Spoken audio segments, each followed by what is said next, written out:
Hello viewers, welcome to IT System Admin and Information Technology Learning tutorial channel for you.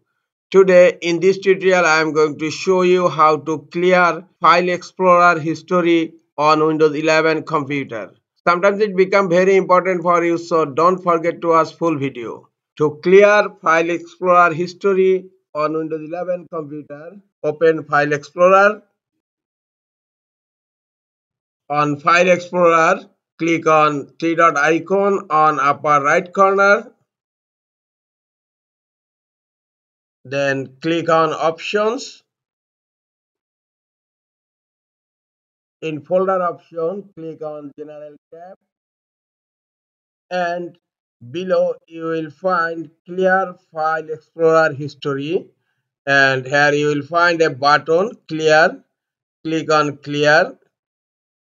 Then click on OK. This is all for today. Hope this tutorial is helpful for you. Keep watching for next tutorial. Thank you very much.